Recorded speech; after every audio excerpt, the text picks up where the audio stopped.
Hello everyone, कैसे आप सभी। आई होप कि अच्छे होंगे। तो आज हम अधिगम का आकलन या अधिगम के लिए आकलन सब्जेक्ट का एक बहुत इंपॉर्टेंट क्वेश्चन और एमजीकेवीपी के आधार पे देखें तो ये क्वेश्चन एक ऐसा क्वेश्चन है जो आपको लगभग हर साल ही आपको जो है इससे रिलेटेड क्वेश्चन देखने को मिलते हैं। तो ये इस पेपर का एक कह सकते हैं कि मोस्ट इम्पॉर्टेंट क्वेश्चन में से एक है। तो ये आज आप लोगों के साथ मैं शेयर करूंगी, तो वीडियो को पूरा देखिएगा। पसंद आएगी वीडियो तो वीडियो को लाइक शेयर और चैनल को सब्सक्राइब कर दीजिएगा अगर नहीं किया है अभी तक तो। और अगर आपको इस क्वेश्चन का पीडीएफ चाहिए, यानी ये जो आज वीडियो मैं शेयर कर रही हूँ, अगर आपको इसकी पीडीएफ चाहिए तो लिंक आपको डिस्क्रिप्शन बॉक्स में मिल जाएगी, जहाँ पे आप छोटा सा मार्जिन पे करके ये क्वेश्चन का आंसर जो है डाउनलोड कर सकते हैं पीडीएफ फॉर्म में। बाकी यूट्यूब पे फ्री है, तो आप यूट्यूब पे फ्री में इसका लाभ उठा सकते हैं। तो फिलहाल शुरू करते हैं ये वीडियो।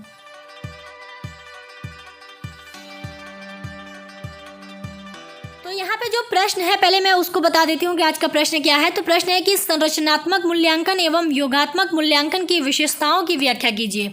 और ये क्वेश्चन अगर एमजीकेवीपी की बात करें, क्योंकि अब ये सेकेंड सेमेस्टर में आपका ये पेपर है, तो ये आपका 2022 के एमजीकेवीपी के इस पेपर में पूछा जा चुका है।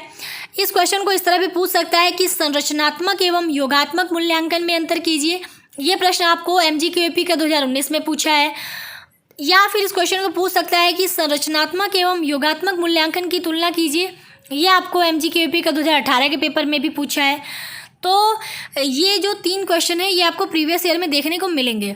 बाकी इस क्वेश्चन को देखिए इस तरह भी पूछ सकता है कि मूल्यांकन के प्रकारों की व्याख्या कीजिए या व्याख्या करो, या फिर कह सकता है कि संरचनात्मक एवं योगात्मक मूल्यांकन की व्याख्या कीजिए।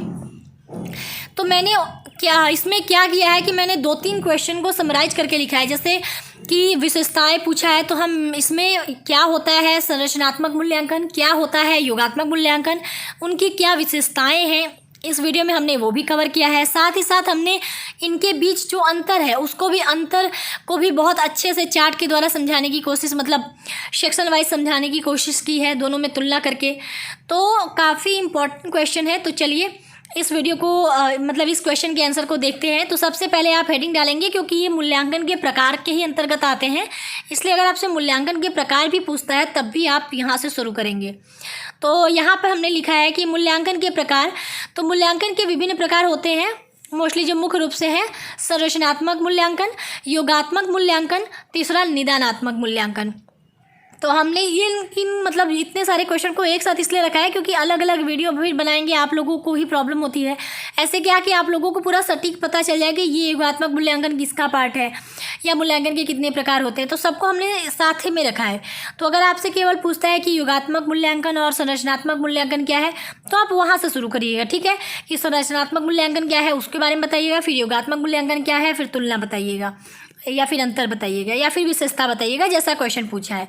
लेकिन अगर मूल्यांकन से पूछा है तो आप मूल्यांकन के प्रकार को बता के फिर उसके बारे में डिटेल से आगे बढ़िएगा। तो यहाँ पे हम एक एक करके चलिए चलते हैं। तो हमारा था कि संरचनात्मक मूल्यांकन क्या है। तो देखिए संरचनात्मक मूल्यांकन को फॉर्मेटिव इवोल्यूशन भी कहते हैं।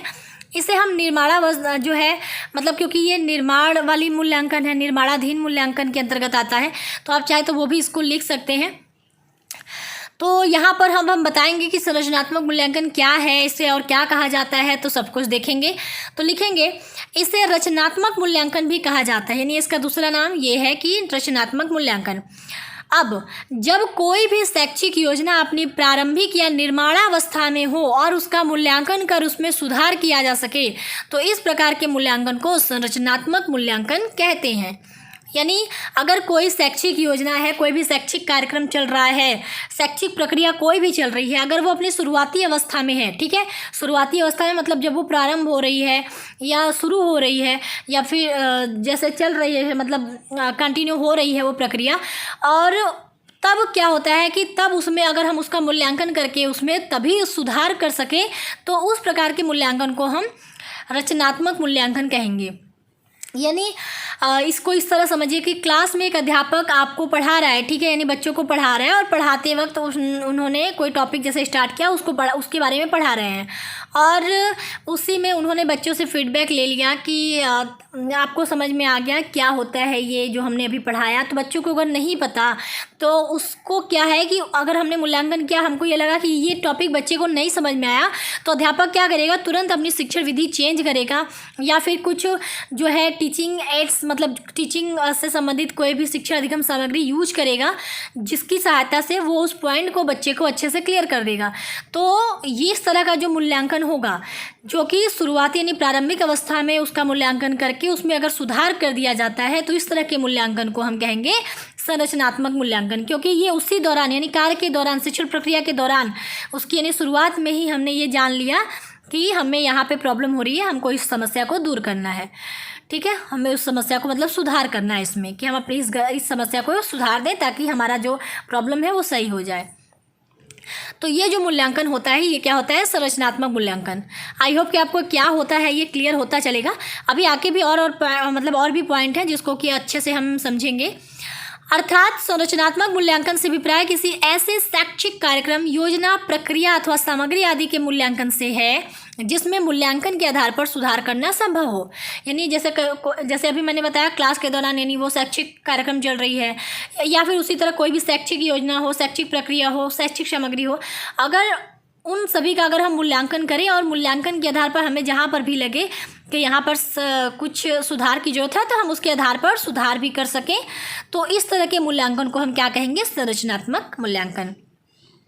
देखिए, है वही चीज़, ठीक है, लिखने का तरीका अलग अलग है, अलग अलग लाइनों में अलग अलग तरीके से इस चीज़ को बताया गया है, लेकिन एग्जैक्ट क्या है वो आपको मैंने एग्जांपल के माध्यम से बता दिया। तो वही होता है संरचनात्मक मूल्यांकन, कि जो कार्य हम कर रहे हैं, जो शिक्षण योजना या शैक्षिक कार्यक्रम चल रही है, उसके शुरुआत में ही अगर हम उसमें जहाँ पर भी प्रॉब्लम लगे, हमें उसमें सुधार करने लायक कि यहाँ पर सुधार करने की जरूरत है, हम उसी दौरान उसको सुधार कर दें। तो ये जो मूल्यांकन होता है इस कार्य के लिए, तो इस कार्य में ये जो मूल्यांकन है, इसी को हम लोग क्या कहते हैं? संरचनात्मक मूल्यांकन। बस उसको देखिए, लिखने का तरीका अलग है। तो आगे हमने लिखा है कि किसी भी शैक्षिक कार्य, योजना, प्रक्रिया का मूल्यांकन जब उसकी प्रभावशीलता, गुणवत्ता, वांछनीयता या उपयोगिता को बढ़ाने के लिए किया जाता है, तो वह संरचनात्मक मूल्यांकन कहलाता है। यानी जैसे अभी ये वाला एग्जाम्पल जो अध्यापक वाला और बच्चे के साथ जो उसमें समस्या को सुधार करने की बात अभी मैंने बताई, तो अगर ये बताइए कि अगर हम जैसे शिक्षक अपनी जैसे मूल्यांकन उसके दौरान शिक्षक ने किया कि बच्चों को समझ में आया कि नहीं, तो शिक्षक ने मूल्यांकन अगर नहीं करता, तो क्या उसका जो शैक्षिक प्रक्रिया है क्या वो बेहतर होती? जो शिक्षा अधिगम प्रक्रिया है क्या वो बेहतर होती? नहीं होती। तो हम ये जो चीज़ें करते हैं, ये जो मूल्यांकन हम करते हैं, इसकी वजह से सुधार आता है। तो सुधार की वजह से क्या होता है कि जो शैक्षिक कार्य है, वो जो शैक्षिक कार्य या योजना या प्रक्रिया जो भी आप कह लीजिए, यानी शैक्षिक कार्यक्रम वगैरह जो भी, उसकी आप देखेंगे तो क्वालिटी इंप्रूव होती है, यानी प्रभावशीलता बढ़ती है, गुणवत्ता अच्छी होती है, वांछनीयता और उपयोगिता भी उसकी बढ़ती है। तो इन सभी चीज़ों को बढ़ाने के लिए भी हम ये जो मूल्यांकन है इसको करते हैं, और ये जो मूल्यांकन किया जाता है ये संरचनात्मक मूल्यांकन कहलाता है। ठीक है, अब संरचनात्मक मूल्यांकन का मुख्य उद्देश्य शैक्षिक कार्यक्रम एवं सामग्री की कमियों को इंगित करना तथा उन्हें दूर करने के उपाय बताना है। मतलब कि कहाँ पर समस्याएं हैं उसको इंगित करना, यानी उसको बताना, और उन्हें किस तरह से दूर किया जाए इसको बताना भी जो है संरचनात्मक मूल्यांकन का मुख्य उद्देश्य होता है। क्योंकि अगर हम उस समस्या को दूर करेंगे तभी तो उसमें सुधार होगा। समस्या को पहचानेंगे तभी हम उसमें सुधार भी कर पाएंगे। तो उद्देश्य इसका यही है कि शैक्षिक कार्यक्रम या फिर जो भी योजनाएं चल रही हैं उनकी कमियों को इंगित करें और उन्हें दूर करने के उपाय बताएं। आगे है रचनात्मक मूल्यांकन पाठ के बीच बीच में किया जाता है। जैसे अध्यापक पढ़ा रहा है, आपको कोई पाठ पढ़ा रहा है और पाठ के दौरान जैसे उस पाठ में कोई भी टॉपिक आया, फिर अध्यापक ने उससे रिलेटेड आपसे कुछ चीज़ें पूछ ली या पूछ लिया कि आप लोगों को ये टॉपिक समझ में आ रहा है कि नहीं इस पाठ का।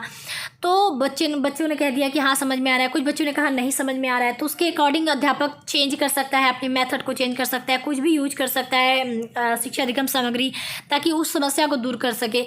तो इस तरह का जो मूल्यांकन है वो पाठ के बीच बीच में किया जाता है। मतलब पाठ के बीच बीच में ही करते रहते हैं इसको हम। ऐसा नहीं कि पाठ पूरा पढ़ा लिया फिर मूल्यांकन किया, ऐसा नहीं। ये जो मूल्यांकन है वो मतलब बीच में ही होता रहता है, सतत चलता रहता है। जैसे जैसे अध्यापक पढ़ाता जाता है उसी के दौरान वो चलता रहता है। बच्चों की लगातार प्रतिपुष्टि के लिए रचनात्मक मूल्यांकन सहायक है। यानी अगर हम कहें कि बच्चों से अगर हम अध्यापक केवल पढ़ाता जाए तो शायद वो उतना अच्छा हम नहीं कह सकते कि वो एक शैक्षिक कार्यक्रम या योजना है या शिक्षा अधिगम प्रक्रिया है, क्योंकि जब तक बच्चों का रिस्पांस आपको नहीं पता चलेगा आप ये नहीं कह सकती कि वो शिक्षा अधिगम प्रक्रिया जो है वो कैसे चली। तो इसके लिए कि बच्चों की लगातार प्रतिपुष्टि, यानी प्रतिपुष्टि का मतलब होता है फीडबैक, यानी बच्चों का फीडबैक क्या है कि उनको समझ में आया या नहीं आया। तो बच्चों की लगातार फीडबैक या प्रतिपुष्टि के लिए हम कह सकते हैं कि ये जो मूल्यांकन है, रचनात्मक मूल्यांकन, ये ज़्यादा बेहतर है, क्योंकि ये काफ़ी मदद करता है इस चीज़ को जानने में कि बच्चे को कितना समझ में आया और कहाँ पर, अगर बच्चे को नहीं समझ में आया तो कहाँ पर सुधार करने की ज़रूरत है, ताकि उस चीज़ को दूर करके उसको और बेहतर किया जा सके उस प्रॉब्लम को। आगे है कि संरचनात्मक मूल्यांकन में अध्यापक पढ़ाते समय यह जांच करते हैं कि बच्चे ने अनुभूतियाँ, अभिव्यक्तियाँ और ज्ञान को कितना ग्रहण किया है, क्योंकि क्लास के बीच बीच में ही होता रहता है, पाठ के बीच बीच में ही ये चीज़ें चलती रहती है। तो अध्यापक क्यों करता है ये पता करने के लिए ना कि हम वो जो पढ़ा रहा है बच्चों को, जो समझा रहा है सारी चीज़ें, बच्चे वो चीज़ समझ पा रहे हैं, वो चीज़ जान पा रहे हैं, वो चीज़ सीख पा रहे हैं। तो इस चीज़ के लिए जो है संरचनात्मक मूल्यांकन काफ़ी इम्पॉर्टेंट होता है। तो ये आपने देख लिया संरचनात्मक मूल्यांकन क्या होता है। अब हम इसकी विशेषताओं को भी चलिए देखते हैं। तो संरचनात्मक मूल्यांकन की विशेषताएं, देखिए ये क्वेश्चन में था विशेषताएं, इसलिए मैं विशेषताएं कर रही हूँ। अगर आपसे विशेषताएं नहीं पूछता है, केवल अंतर पूछता है, तो आप विशेषताएं मत लिखिएगा, ठीक है। केवल क्या होता है संरचनात्मक मूल्यांकन, क्या होता है योगात्मक मूल्यांकन, फिर उनके बीच के तुलना को आप, यानी अंतर को आप दिखाइएगा, तब विशेषताएं मत लिखिएगा, क्योंकि 2-3 क्वेश्चन को मैंने यहाँ साथ में इंक्लूड करके रखा है। अलग अलग वीडियो फिर बनाते, फिर आप लोगों को भी कन्फ्यूजन होती, किसी में कुछ, ऐसे क्या है कि एक साथ ही आपको इस टॉपिक से रिलेटेड सारी चीज़ें मिल जाएंगी। तो अब हम देखेंगे संरचनात्मक मूल्यांकन की विशेषताएं निम्नवत है। क्या क्या है? पहला, रचनात्मक मूल्यांकन अल्पकालिक निर्णयों को लेने में सहायक होता है, मतलब तुरंत निर्णय, जैसे अध्यापक पढ़ा रहा है उसी दौरान उसने पूछ लिया कि यार आपको समझ में आ रहा है कि नहीं आ रहा है, या फिर हम जो पढ़ा रहे हैं हमारा पढ़ाने का तरीका सही है कि नहीं, आपको हमारे पढ़ाने से कोई प्रॉब्लम तो नहीं है, हमारे तरीके से कोई प्रॉब्लम तो नहीं है। तो ये सारी चीज़ें, मतलब अल्पकालिक, मतलब तुरंत का तुरंत, मतलब उसी दौरान जो है, पाठ के दौरान ही आपसे जो है फीडबैक ले लिया जाता है और उसके अकॉर्डिंग जो है निर्णय लिया जाता है। तो ये मूल्यांकन जो है वो अल्पकालिक निर्णयों को लेने में काफ़ी मदद करता है। दूसरा है बच्चों की लगातार प्रतिपुष्टि के लिए सहायक होता है, यानी बच्चों की क्या प्रतिक्रिया है, बच्चे कितना सीख पा रहे हैं, ये जानने में भी ये काफ़ी मददगार साबित होता है। उनका फीडबैक क्या है ये जानने के लिए भी काफ़ी मदद करता है ये। तीसरा है संरचनात्मक मूल्यांकन में शिक्षण कार्य के दौरान समय समय पर छात्रों की उपलब्धि का मूल्यांकन किया जाता है, यानी क्योंकि ये पाठ के बीच बीच में होता है, तो इस दौरान हम क्या करते हैं कि समय समय पर हम छात्रों की उपलब्धि का ये भी मूल्यांकन करते हैं कि बच्चे ने कितना सीखा, क्या सीखा, और कहीं पर उसे कहाँ पे प्रॉब्लम हो रही है सीखने में, तो उसकी उपलब्धि क्या है, सब कुछ हम इसके माध्यम से जान पाते हैं। चौथा है संरचनात्मक मूल्यांकन द्वारा सीखने वाले छात्र के साथ ही अध्यापकों को भी प्रतिपुष्टि मिलती है। मतलब ये तो चलिए हमको पता चलता है कि बच्चा कितना सीख रहा है, क्या नहीं सीख रहा है, अध्यापक को भी ये पता चल रहा है कि अध्यापक जिस तरह से सिखा रहा है वो कितना प्रभावशाली है, क्या उससे अपने पढ़ाने के तरीकों में चेंज करना है या फिर सुधार करना है। तो ये अध्यापक के लिए भी काफ़ी महत्वपूर्ण रहता है। पांचवा है संरचनात्मक मूल्यांकन द्वारा शैक्षिक कार्यक्रम के विभिन्न अंगों के गुण दोष और कमियों का पता चलता है और उन कमियों को दूर करके उन्हें बेहतर एवं प्रभावपूर्ण बनाने का प्रयास किया जाता है। क्योंकि हम संरचनात्मक मूल्यांकन में यही करते हैं ना कि जो भी शैक्षिक कार्यक्रम या योजनाएं चल रही हैं उस कार्यक्रम के दौरान हम उसमें उसके अंतर्गत जो भी गुण दोष या कमियाँ हैं हम इसके माध्यम से संरचनात्मक मूल्यांकन के माध्यम से हम वो पता कर पाते हैं और उन कमियों को दूर करके हम उन्हें बेहतर और प्रभावपूर्ण बनाने का भी प्रयास करते हैं कि जहाँ पर भी कमी है उसको तुरंत के तुरंत उसको दूर करके हम उसे और बेहतर कर पाएँ। छठा है संरचनात्मक मूल्यांकन की प्रकृति सुधारात्मक होती है, क्योंकि इसमें सुधार ही तो किया जाता है। इसमें हम यही तो करते हैं कि जहाँ पे कमियाँ होती हैं, जहाँ पे सुधार की जरूरत होती है, हम उसके अकॉर्डिंग वहाँ पे सुधार करते हैं। तो इसकी जो प्रकृति है, जो इसका नेचर है इस मूल्यांकन का, वो कैसा होता है, सुधारात्मक प्रकृति का होता है। सातवां है यह छात्रों के स्वयं सीखने में उनकी सक्रिय भागीदारी के लिए मंच पैदा करता है, यानी इससे क्या होता है कि बच्चे भी अपना मूल्यांकन, क्योंकि बच्चे भी ये जान पाते कि वो कितना सीख पा रहे हैं, कितना नहीं सीख पा रहे हैं, मतलब एक प्रतिपुष्टि बच्चों की भी तरफ से मिलती है और अध्यापक की भी तरफ से मिलती है, मतलब दोनों लोगों को प्रतिपुष्टि मिलती है। तो बच्चे भी अब इस चीज़ को समझ पाते हैं कि उन्हें कहाँ पे नहीं समझ में आ रहा है, तो वो भी सक्रिय हो जाते हैं कि अब हम भी इस चीज़ को और अच्छे से सीखेंगे। तो स्वयं सीखने की उनकी जो सक्रिय भागीदारी है, उसके लिए भी कहीं ना कहीं ये मंच प्रदान करता है, मतलब एक मौका देता है। तो ये हमने 7 यहाँ पर विशेषताएं रखी हैं संरचनात्मक मूल्यांकन की। आई होप कि आपको बहुत, मतलब एक होता है ना कि आसान लैंग्वेज में समझाने की, तो मैं वही कोशिश करती हूँ कि आपको आसान से आसान लैंग्वेज में वो समझाऊँ, और नोट्स भी आपको आसान लैंग्वेज में दूँ, ताकि आपको इसको रटने की ज़रूरत ना पड़े, आपको समझ में आ जाए, ताकि आप जो है एग्ज़ाम में अपनी लैंग्वेज में चाहे तो अपनी लैंग्वेज में भी लिख पाएँ। तो चलिए, संरचनात्मक मूल्यांकन तो हमारा पूरा हो गया। अब हम बढ़ेंगे अपने योगात्मक मूल्यांकन की तरफ। अब बारी आती है योगात्मक मूल्यांकन की, जिसे हम समेटिव इवैल्यूएशन भी कहते हैं। यहाँ पर हम लिखेंगे कि इसे संकलनात्मक और अंतिम मूल्यांकन भी कहा जाता है। इसका प्रयोग अंत में किया जाता है, जैसे कि इसके नाम से ही पता चल रहा है, योग, अर्थात अंत में जब छात्रों की वार्षिक परीक्षा ली जाती है, उसे ही योगात्मक मूल्यांकन कहा जाता है। यानी अब तो यहाँ पे आप देखो कि योग का मतलब हम क्या कहते हैं कि पूरा जो है एक तरह से सब चीज़ को लेके चलना, ठीक है। यानी अब जो संरचनात्मक था उसमें क्या होता था कि बीच बीच में जब पाठ पढ़ाते वक्त बीच बीच में हम तोड़ के तुरंत मूल्यांकन कर ले रहे थे, लेकिन योग का मतलब सब कुछ को अब जोड़ के तब मूल्यांकन हो रहा है। तो ये जो मूल्यांकन है, इसे हम संकलनात्मक मूल्यांकन भी कहते हैं और अंतिम मूल्यांकन कहते हैं, क्योंकि ये अंत में होता है। अंतिम का मतलब अंत में होता है। तो अंत में यानी जब बच्चों की जैसे वार्षिक परीक्षा जो होती है, जैसे पहले हम क्लास जैसे 1 हो गया, 2 हो गया, 3 हो गया, जब भी कोई भी क्लास में आप हो, तो लास्ट में जब आपको अगले क्लास में जाना होता है, तो आपका एक वार्षिक परीक्षा होता है। जैसे आप क्लास 1 में हैं, तो आपका जो है एग्ज़ाम हुआ, वार्षिक परीक्षा हुई, फिर आप उसमें पास होते हैं, फिर आप क्लास 2 में जाते हैं।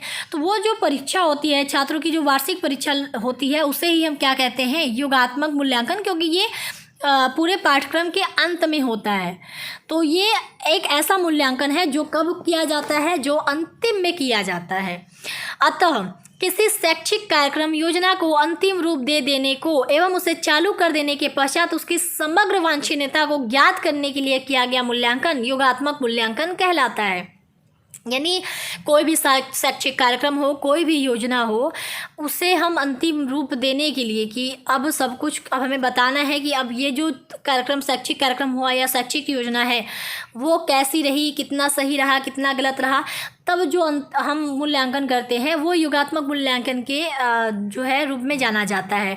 अब इसमें क्या है कि जैसे कोई भी शैक्षिक कार्यक्रम शुरू हुआ, तो ये शुरू कर देने के पश्चात उसकी समग्र वांछनीयता को ज्ञात करने के लिए, मतलब उसके अंतर्गत क्या क्या चीज़ें हैं, वो कितना सही है, कहाँ पर गलतियाँ हैं, कहाँ पर सुधार करने की ज़रूरत है, कहाँ पर हमें काम करने की ज़रूरत है आगे जाके। क्योंकि अब हम इसमें पूरा जो भी चीज़ें शैक्षिक कार्यक्रम था उसको पूरा करने के बाद हम इसका मूल्यांकन करते हैं, तो हम उसके अंतर्गत समग्र चीज़ों का ही मूल्यांकन इस योगात्मक मूल्यांकन के अंतर्गत करते हैं। तो ये होता है आपका शैक्षिक कार्यक्रम। एग्जाम्पल मैंने आपको बता दिया कि कब होता है, जैसे क्लास 1 और क्लास 2 में जाने पे जो एग्ज़ाम होता है उसका एग्जाम्पल मैंने अभी आपको दिया ही। तो आगे यहाँ पे आप लिख सकते हैं कि योगात्मक मूल्यांकन की एक सरल परिभाषा यह है कि यह एक निर्देशात्मक पाठ्यक्रम या शिक्षण कार्यक्रम के अंत में छात्र के सीखने, प्राप्त ज्ञान और दक्षता का मूल्यांकन करने में मदद करता है। क्योंकि अब ये अंत में हो रहा है, कोई भी शैक्षिक कार्यक्रम है, कोई भी पाठ्यक्रम है, तो अब वो पूरा होने के बाद अंत में हम उसका मूल्यांकन करते हैं कि बच्चे ने ये जो शैक्षिक कार्यक्रम चला उसके वजह से बच्चे ने कितना सीखा, बच्चों ने कितना ज्ञान प्राप्त किया, उनकी क्या जो है मतलब वो कितने सफल रहे हैं, उनकी क्या दक्षता है। हम सब चीज़ का मूल्यांकन जो है योगात्मक मूल्यांकन के मदद से करते हैं, क्योंकि इसमें अब हर तरह से मूल्यांकन होता है, क्योंकि ये बीच में नहीं होता, लास्ट में होता है। तो हम सब कुछ लास्ट में, यानी जो शैक्षिक कार्यक्रम है उसको पूरा होने के बाद हम उसका मूल्यांकन करते हैं कि ये जो शैक्षिक कार्यक्रम था वो कितना सफल रहा, बच्चों ने कितना सीखा, बच्चों ने कितना ज्ञान प्राप्त किया, ये कितना सक्सेसफुल रहा, कहाँ पे अभी भी हमें जो है कमियाँ रह गई हैं, सब कुछ हम इस मूल्यांकन के अंतर्गत देखते हैं। अब इसका उद्देश्य क्या है? इसका उद्देश्य यह ज्ञात करना है कि उस योजना या कार्यक्रम को चालू रखा जाए या नहीं। अगर जैसे कोई योजना या कार्यक्रम चल रहा है तो अब हमने मूल्यांकन किया, वो योजना या कार्यक्रम पूरा होने के बाद तो हमने मूल्यांकन किया और हमने ये देखा कि ये सफल रहा या नहीं सफल रहा, तो हम उस चीज़ को फिर चालू रहने देते हैं। फिर हमको लगता है नहीं यहाँ पे कमी है, तो हम उस कमी को दूर करके फिर हम एक नए सिरे से फिर वो कार्यक्रम शुरू करते हैं। तो मूल्यांकन इसी चीज़ के लिए किया जाता है कि अब वो जो शैक्षिक कार्यक्रम या योजना है अगर कोई, तो उसको चालू रखा जाए या ना रखा जाए, मतलब उसको शुरू रहने दिया जाए, उसको चलने दिया जाए या फिर उसको बंद कर दिया जाए, क्योंकि ये डिपेंड करता है उसके मूल्यांकन पे कि वो कितना सक्सेसफुल रहा है। जैसे एग्जाम्पल के तौर पे आप इस तरह समझिए कि जैसे भारत सरकार ने एक योजना शुरू की थी सर्व शिक्षा अभियान की। तो सर्व शिक्षा अभियान जो था, अगर वो फेल हो जाता तो क्या उस योजना को वो चालू रखते? नहीं रखते। वो योजना सक्सेसफुल रही। हाँ, कुछ सुधार की जो थी, जहाँ पे लगा कमियाँ उसको बाद में दूर, उसमें मतलब उन सबको दूर करते हुए उस योजना को और बेहतर किया गया। तो मूल्यांकन यही है कि अगर कोई शैक्षिक कार्यक्रम या योजना है तो ओवरऑल हम उसका लास्ट में, हम उसको पूरा हो जाने के बाद लास्ट में हम उसका मूल्यांकन करते हैं, ये देखने के लिए कि वो कितना सफल रहा या नहीं रहा। अगर वो सफल रहा तो हम उसको चालू रखते हैं, अगर हमको लगता है नहीं ये सफल नहीं हुआ तो हम उसको बंद कर देते हैं। ठीक है। अर्थात योगात्मक मूल्यांकन का अभिप्राय पहले से चल रही योजना को जारी रखा जाए या नहीं का निर्णय लेना होता है। यानी कोई योजना चल रही है तो हम एक डिसीजन लेते हैं कि ये योजना चलने दिया जाए या ना चलने दिया जाए। अगला पॉइंट इसमें मैंने रखा है कि योगात्मक मूल्यांकन सत्र के अंत में होता है। जैसे अगर हम विद्यालय लाइफ की बात करें तो योगात्मक मूल्यांकन हमारा एक तरह से वार्षिक परीक्षा जो है तो ये सत्र के अंत में होता है। मतलब वो कार्यक्रम जो शैक्षिक कार्यक्रम है या शैक्षिक योजना है या फिर वो पाठ्यक्रम जो चल रहा है वो पूरा हो जाता है, तब उसके लास्ट में हम फिर ये मूल्यांकन करते हैं। तो इसमें आगे अगला पॉइंट, लास्ट पॉइंट है कि अध्यापक द्वारा पढ़ाने के बाद यह देखना कि बच्चों ने ज्ञान को किस हद तक ग्रहण किया है। किसी पाठ को पूरा पढ़ाने के बाद जैसे उदाहरण है कि किसी पाठ को पूरा पढ़ाने के बाद जब अध्यापक प्रश्न पूछता है तो बच्चों से, तो वह योगात्मक मूल्यांकन होता है।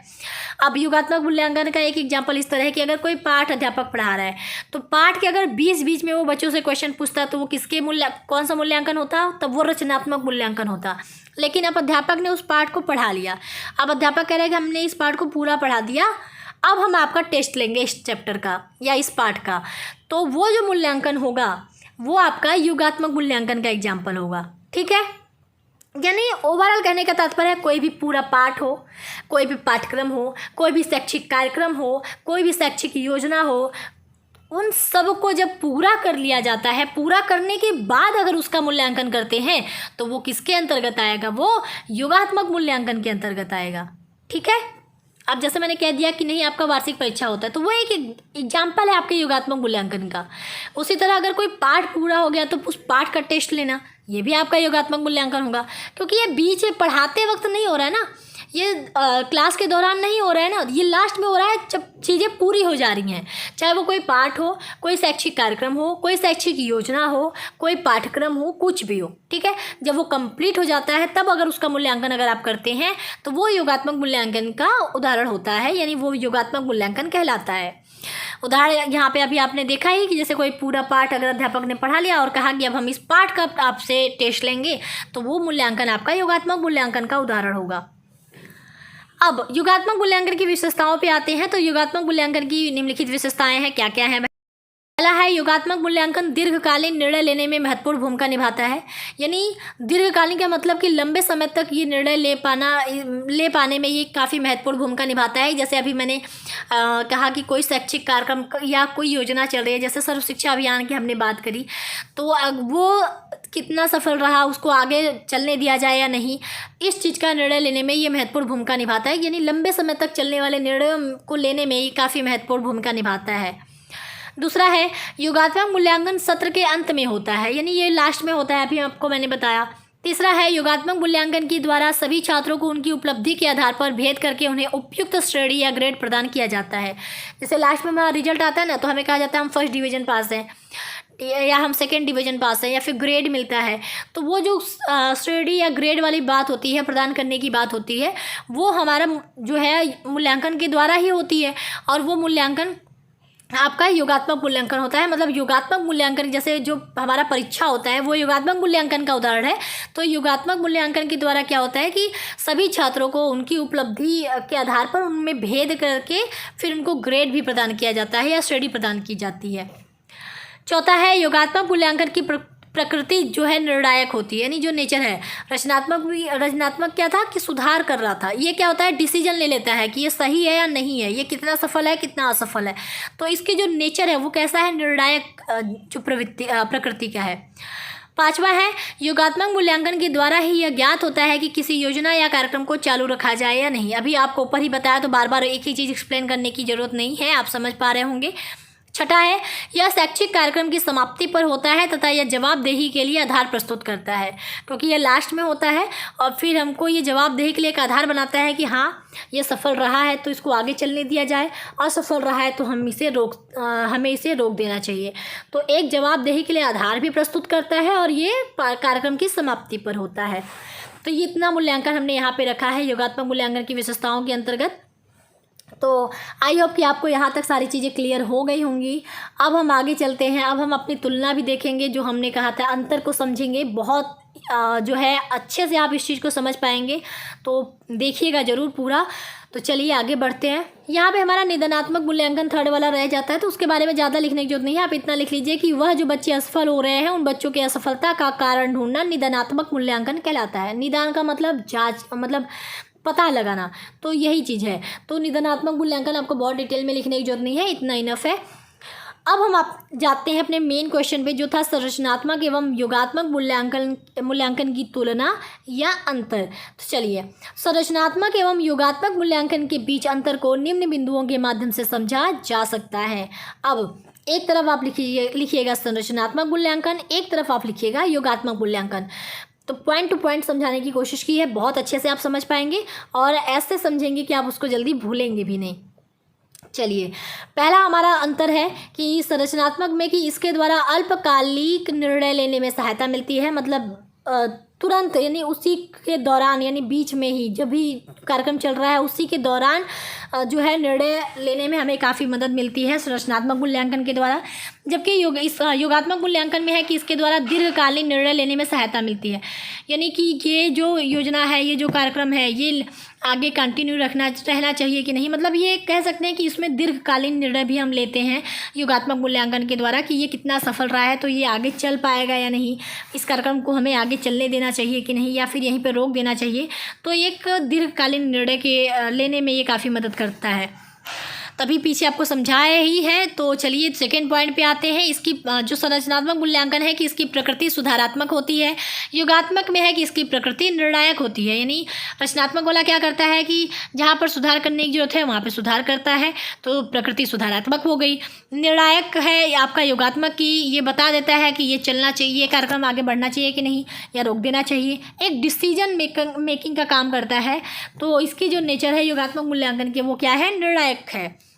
तीसरा है रचनात्मक में कि रचनात्मक मूल्यांकन एक सतत गतिविधि है, मूल्यांकन सीखने की प्रक्रिया के दौरान होता है। सतत का मतलब ये उसी शैक्षिक कार्यक्रम के दौरान ही ये मूल्यांकन होता रहता है, सीखने की प्रक्रिया के दौरान ही ये मूल्यांकन होता रहता है। जबकि योगात्मक मूल्यांकन क्या है कि ये शैक्षिक कार्यक्रम के समाप्ति पर होता है, यानी अगर वो कोई शैक्षिक कार्यक्रम या योजना है, अगर वो समाप्त हो जाता है तब ये मूल्यांकन हम करते हैं। तो 3 आपने देख लिया। चौथा है रचनात्मक मूल्यांकन में छोटे सामग्री क्षेत्र शामिल होते हैं, क्योंकि ये क्लास के अंतर्गत या किसी शैक्षिक कार्यक्रम के दौरान ही ये होता है, तो छोटे सामग्री क्षेत्र हम कह सकते हैं कि इसमें शामिल होता है। ब्रॉड लेवल पे हम इस पर नहीं जाते हैं। जबकि योगात्मक मूल्यांकन में संपूर्ण अध्याय या सामग्री क्षेत्र शामिल होता है, क्योंकि इसमें हम पूरा पाठ्यक्रम, पूरा पाठ या फिर पूरा शैक्षिक कार्यक्रम पूरा होने के बाद, कोई योजना पूरी होने के बाद इसका मूल्यांकन करते हैं। तो इसका जो सामग्री क्षेत्र है या अध्याय क्षेत्र है वो उसमें मतलब संपूर्ण अध्याय क्षेत्र या सामग्री क्षेत्र शामिल होता है। जबकि इसमें रचनात्मक में क्या था कि कोई पाठ पढ़ा रहे हैं उसी के दौरान हो रहा है, तो इसका जो क्षेत्र है वो कह सकते हैं कि छोटा है, तो छोटे सामग्री क्षेत्र शामिल होते हैं। 5वां है रचनात्मक में कि रचनात्मक मूल्यांकन को एक प्रक्रिया मानता है। यानी अगर हम रचनात्मक मूल्यांकन की देखें तो ये, क्योंकि ये क्लास के दौरान बीच बीच में होता है, तो ये कह सकता है कि जो मूल्यांकन है ये एक प्रक्रिया है, मतलब उसी के क्लास के दौरान या शैक्षिक कार्यक्रम के दौरान चल रही है, तो ये उसी का एक हिस्सा है, तो ये एक प्रक्रिया मानता है मूल्यांकन को। जबकि 5वां है योगात्मक मूल्यांकन में कि योगात्मक मूल्यांकन को एक उत्पाद के रूप में अधिक माना जाता है। मतलब उत्पाद का मतलब कि ये आपका प्रोडक्ट निकला, ये आपका रिजल्ट निकला, तो योगात्मक मूल्यांकन हमें रिजल्ट ही तो बताता है कि कोई भी चीज़ें कितनी सफल रही या नहीं सही रही, कोई शैक्षिक कार्यक्रम आगे बढ़ना चाहिए या नहीं बढ़ना चाहिए। तो हम ये कह सकते हैं कि ये जो योगात्मक मूल्यांकन है वो एक उत्पाद के रूप में जो है वो ज़्यादा कार्यरत है। छठा पॉइंट है, रचनात्मक मूल्यांकन के लिए उद्देश्य छात्रों की शिक्षा में सुधार करना है, क्योंकि इसका उद्देश्य यही तो है कि जहाँ पर सुधार करने की ज़रूरत है सुधार करके उसको दूर कर दिया जाए प्रॉब्लम को। तो ये छात्रों की शिक्षा में सुधार करना इसका मुख्य उद्देश्य है। जबकि योगात्मक मूल्यांकन के लिए उद्देश्य छात्र की उपलब्धियों का मूल्यांकन करना है कि छात्र ने कितना सीखा या नहीं सीखा। जैसे हम परीक्षा देते हैं तो हमने उस परीक्षा का जब मूल्यांकन जो रिजल्ट आता है वो रिजल्ट ही तो हमें ये बताता है ना कि हमारी उपलब्धि क्या रही है, हमने कितना अचीव किया है, हमसे कहाँ पे गलतियाँ हो गई हैं, कहाँ पर हमें और बेहतर करना है आगे की क्लास में। तो ये सारी चीज़ें कि योगात्मक मूल्यांकन के लिए उद्देश्य छात्र की उपलब्धि का मूल्यांकन करना होता है। अब सातवां पॉइंट है रचनात्मक में कि इसके द्वारा शैक्षिक कार्यक्रम के विभिन्न अंगों के गुण दोष कमियों का पता चल जाता है और उन कमियों को दूर करके उन्हें बेहतर व प्रभावपूर्ण बनाने का प्रयास किया जाता है। क्योंकि ये शैक्षिक कार्यक्रम के दौरान होता है तो उसी समय हम उसका फीडबैक ले लेते हैं, तो हमें ये पता चल जाता है कि यहाँ पर कोई मतलब प्रॉब्लम है, गुण दोष है, यहाँ पर कमियाँ हैं, तो हम उसी दौरान उन कमियों को दूर करते हैं ताकि वो जो कार्यक्रम है, जो योजना चल रही है वो क्या हो, बेहतर हो और प्रभावपूर्ण बने। जबकि आपका योगात्मक मूल्यांकन में है कि इसके द्वारा प्राप्त उपलब्धियां या उपलब्धि परिणामों के आधार पर छात्रों में भेद किया जाता है। मतलब जो बच्चों का रिजल्ट आया हम उसके अकॉर्डिंग ये कहते हैं ना कि ये बच्चा जो है प्रतिभाशाली बच्चा है, ये बच्चा कमज़ोर बच्चा है। जो रिजल्ट हमारा आता है लास्ट में, जब कोई वार्षिक परीक्षा आप दे लो तो वो जो रिजल्ट आता है उसके आधार पर हम ये भेद कर पाते हैं बच्चों में कि जो है कौन सा बच्चा कितना अच्छा है, कौन सा बच्चा कहाँ पर कमज़ोर है, कितना कमज़ोर है। तो ये काम करता है। यानी योगात्मक मूल्यांकन क्या करता है कि जो प्राप्त उपलब्धि परिणाम होते हैं उसके आधार पर बच्चों में भेद करता है। अब आठवां पॉइंट है इनके निर्णय जो रचनात्मक मूल्यांकन में कि इनके निर्णय अंतिम परिणामों में शामिल नहीं किए जाते, जबकि आपका योगात्मक मूल्यांकन में है कि इनके निष्कर्ष ही अंतिम परिणाम है। क्योंकि जब ये क्लास के दौरान होते हैं तो इसका जो हम कहें कि इसका जो निर्णय है उसे हम अंतिम रिजल्ट नहीं कह सकते कि नहीं यहाँ पर ये चीज़ मतलब हमेशा के लिए फिक्स हो गई या फिर ये चीज़ अब ऐसा ही है। कोई किसी बच्चे को नहीं समझ में आया तो हम नहीं कह दिया कि नहीं तुम कमज़ोर ही हो, तो वो गलत है। यानी ये निर्णय लेने का काम नहीं करता, ये केवल सुधार करता है। जबकि जो रिजल्ट आपका आता है, जैसे बच्चे को क्लास में अगर अध्यापक पढ़ा रहा है तो अध्यापक किसी बच्चे से पूछा, उस बच्चे को समझ में नहीं आया, तो ये अध्यापक कह देगा क्या कि तुम बिल्कुल कमज़ोर बच्चे हो, तुम बिल्कुल अच्छे बच्चे नहीं हो, या फिर तुम्हारा मंद बुद्धि के बच्चे हो। ये अगर अध्यापक डिसीजन एक दे दे तो क्या वो सही है? बिल्कुल सही नहीं है, क्योंकि क्लास के दौरान सबका सीखने की कैपेसिटी अलग अलग होती है, सीखने के तरीके अलग अलग होते हैं। तो जो रचनात्मक मूल्यांकन है वो निर्णय नहीं लेता क्योंकि वो सुधार करता है। लेकिन जब आपका देखिए जब आप एग्जाम दे देते हैं तो जो रिजल्ट आता है उसके अकॉर्डिंग आप ये कह सकते हो कि नहीं ये बच्चा बहुत तेज़ है, ये बच्चा कमज़ोर है, इस बच्चे को बहुत मेहनत की ज़रूरत है। तो जो निष्कर्ष हम कहें तो निष्कर्ष मतलब जो योगात्मक मूल्यांकन का जो रिजल्ट है उसको हम अंतिम परिणाम कहते हैं कि हाँ अब जो भी है रिजल्ट तो यही है, अब इसी के आधार पर सब कुछ होना है। 9वां पॉइंट है रचनात्मक मूल्यांकन में कि जब मूल्यांकन संरचनात्मक भूमिका अदा करता है तब यह पूर्व क्रियाशील होता है, यानी क्योंकि यह उसी दौरान यानी प्रारंभिक अवस्था में ही जो है सुधार कर दिया जाता है, तो ये हम कह सकते हैं कि ये पूर्व क्रियाशील होता है। जबकि आपका योगात्मक मूल्यांकन जो है पश्चो क्रियाशील होता है, मतलब कार्य की समाप्ति पर होता है, अंत में होता है। तो ये जो है ये मूल्यांकन जो है वो पश्चो क्रियाशील होता है। 10वां हमारा है संरचनात्मक मूल्यांकन द्वारा सीखने वाले छात्र तथा अध्यापकों को प्रतिपुष्टि मिलती है, जिससे छात्र अपने शैक्षिक प्रयासों के लिए प्रेरित होते हैं और शिक्षक अपनी शिक्षण विधियों में आवश्यकता अनुसार सुधार करते हैं। क्योंकि फीडबैक क्योंकि क्लास के दौरान ही फीडबैक हो रहा है तो बच्चों को भी फीडबैक मिल रहा है और अध्यापक को भी। तो बच्चों को जो फीडबैक यानी प्रतिपुष्टि मिलती है तो वो उसके लिए फिर अपने उस प्रयास के लिए कि हम और बेहतर करेंगे इस चीज़ के लिए वो प्रेरित होते हैं कि हमें और कितना मेहनत करना है इस चीज़ को सीखने के लिए। और अध्यापक में क्या फीडबैक होता है कि वो कोशिश करता है कि अपनी शिक्षण विधियों को और उसमें सुधारे ताकि बच्चों तक अपनी बात को बहुत अच्छे से जो है पहुंचा पाए। जबकि योगात्मक मूल्यांकन क्या है कि योगात्मक मूल्यांकन द्वारा कक्षा के सभी छात्रों को उनकी उपलब्धि के आधार पर भेद करके उन्हें उपयुक्त श्रेणी या ग्रेड प्रदान किया जाता है। क्योंकि जो रिजल्ट आता है उसी के आधार पर हम कहते हैं तुम फर्स्ट डिवीजन हो, तुम सेकेंड डिवीजन हो, तुम थर्ड डिवीजन हो, या फिर ग्रेड वगैरह हम दे देते हैं। ठीक है, तो ये योगात्मक मूल्यांकन करता है। 11वां पॉइंट है संरचनात्मक में कि इसके लिए आंतरिक मूल्यांकनकर्ता उत्तम होते हैं, जबकि योगात्मक के लिए है कि इसके लिए बाह्य मूल्यांकनकर्ता उत्तम होते हैं। देखिए, होने को तो आपके आंतरिक मूल्यांकनकर्ता जो है वो योगात्मक मूल्यांकन करते हैं, लेकिन अगर हम कहें कि उत्तम कौन है तो आपके योगात्मक मूल्यांकन के लिए बाह्य मूल्यांकनकर्ता उत्तम होते हैं और आपके आंतरिक मूल्यांकनकर्ता आपके संरचनात्मक मूल्यांकन के लिए बेहतर होते हैं। क्योंकि जब आपका क्लास का अध्यापक आपको पढ़ा रहा है तो वही अगर मूल्यांकन करे तो ज़्यादा बेहतर है, ठीक है। तभी आप अच्छे से मतलब बच्चे भी अपनी जो भी चीज़ें हैं बता पाते हैं अध्यापक के सामने, अध्यापक भी उन चीज़ों को जान पाता है कि कहाँ पे उसे किस तरह से बच्चों को पढ़ाना है, कहाँ पे शिक्षण विधि चेंज करनी है, कहाँ पे क्या करना है, तो ये अध्यापक बेहतर जान पाता है, तभी सुधार अच्छे से हो पाएगा। अगर कोई थर्ड पर्सन आके मूल्यांकन करेगा संरचनात्मक मूल्यांकन तो अध्यापक को भी नहीं पता लग पाएगा, ना तो बच्चे का समझ में आ पाएगा, बच्चा अपनी बात रख पाएगा, अध्यापक अपनी बात रख पाएगा, तो दोनों एक दूसरे से जब कम्युनिकेट नहीं कर पाएंगे कि अध्यापक और बच्चे एक दूसरे से कि उनको कहाँ पे दिक्कत है और अध्यापक को कहाँ पे और बेहतर करना है, तब तक वो मूल्यांकन बेहतर नहीं हो सकता, उसमें मतलब समस्याएं और बेहतर नहीं हो पाएंगे, सुधार नहीं हो पाएगा। तो संरचनात्मक के लिए आंतरिक मूल्यांकनकर्ता ज़्यादा उत्तम है। जबकि जब हम बात करते हैं रिजल्ट यानी वार्षिक परीक्षा जैसे एग्जाम्पल के तौर पे, तो जो अंतिम परिणाम होता है, अगर हम कहें कि जब आपका क्लास टीचर ही आपका टेस्ट ले रहा है तो वो कहीं ना कहीं कुछ बच्चों को जानता है, तो हो सकता है अटैचमेंट की वजह से कुछ बच्चों को थोड़ा नंबर ज़्यादा दे दे, तो ये होता है, ये मतलब ये काफ़ी कॉमन है। ऐसा नहीं कि ये बहुत गलत है या फिर नहीं है, लेकिन ये काफ़ी कॉमन है कि बच्चा अगर अध्यापक पढ़ा रहा है तो कुछ बच्चों के ऊपर उसका ज़्यादा फोकस होता है, तो हो सकता है कि जो भी फीलिंग की वजह से वो कुछ बच्चों को नंबर दे दे, या फिर कहीं पर कुछ गलतियां हैं तो ये लगे कि नहीं यार हमारा स्टूडेंट है ठीक कर लेगा, तो उसके हिसाब से फिर वो नंबर थोड़ा ज़्यादा दे दें। या फिर किसी को लगे कि अध्यापक को ये लगे कि नहीं बहुत खड़ूस अगर अध्यापक है तो कहीं नहीं सब गलत है सब गलत है काट पीट दे, तो वो हम ये नहीं कह सकते कि वो मूल्यांकन बेहतर होगा। तो जब कोई थर्ड पर्सन अगर वो मूल्यांकन करता है, वो कॉपी चेक करता है अगर एग्ज़ाम की, तो वो सबको एक लेवल पे रखे, यानी सभी विद्यार्थियों को एक लेवल पे रख के उनकी कॉपी चेक करेगा। तो योगात्मक मूल्यांकन के लिए बाह्य मूल्यांकनकर्ता ज़्यादा उत्तम रहेंगे। 12वां पॉइंट है इसमें कि इस मूल्यांकन में केवल कुछ ही कौशलों का परीक्षण किया जा सकता है। मतलब हम कुछ ही कौशल देख पाएंगे कि क्योंकि क्लास के दौरान हो रहा है तो सारे कौशलों को हम इसमें परीक्षण नहीं कर पाएंगे। हम जो है लिमिटेड जो कह सकते हैं कि लिमिटेड जो कौशल हैं उसी का परीक्षण हम कर पाएंगे। जबकि आपके योगात्मक मूल्यांकन की बात करें तो इस मूल्यांकन में बड़ी संख्या में कौशल का परीक्षण किया जा सकता है। मतलब बहुत सारी चीज़ों को बहुत सारे कौशलों का हम परीक्षण जो है योगात्मक मूल्यांकन में देखते हैं, क्योंकि ये पूरा अंत में होता है तो इसमें सारी चीज़ें समराइज हो जाती हैं। तो ये मैंने 12 अंतर यहाँ पे बताए हैं। आई होप कि आपको सारे क्लियर हो गए होंगे। और यहाँ पे लास्ट में आप लिख सकते हैं क्या था, स्पष्ट है कि इन दोनों की तुलना करके इनके बीच अंतर को भली भांति समझा जा सकता है। तो ये था आज का कंप्लीट वीडियो।